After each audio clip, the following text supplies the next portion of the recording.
ECOWAS very much keeping the option of a military intervention on the table. So in saying in this final communique that they are authorizing the activating the immediate deployment of a standby force, well, that means they're calling on troops to get ready.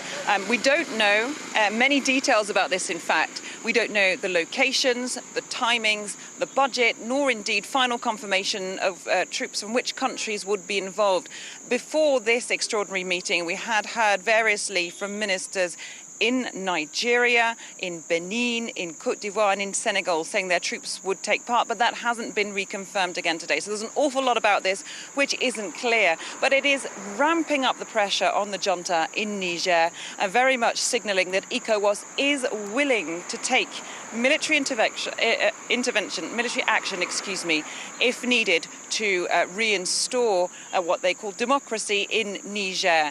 They said they will continue down the diplomatic path as well, and they're also going to continue enforcing sanctions. So they're basically taking all the action that they can at the moment. Now, in terms of the details, the financing, the organisation, it could take weeks perhaps to get a regional force together, including soldiers from countries, armies in different countries. So this is by no means an immediate intervention inside the territory of Niger, but it sends a very strong signal tonight to the leaders of Niger's military junta.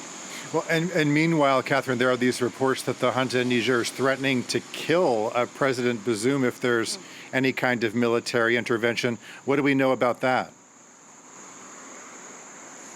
Extraordinary reports which have come out from US diplomatic sources.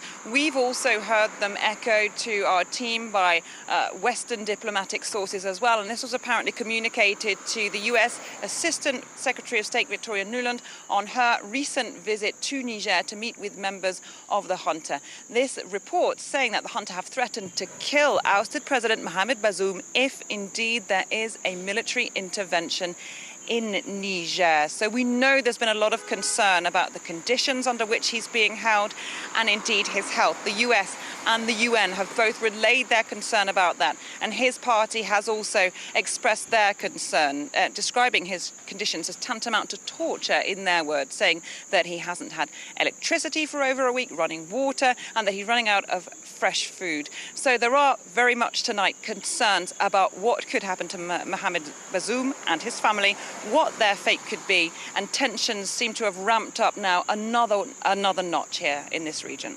That is France 24's Catherine Norris-Trent reporting for us from Abuja. Next is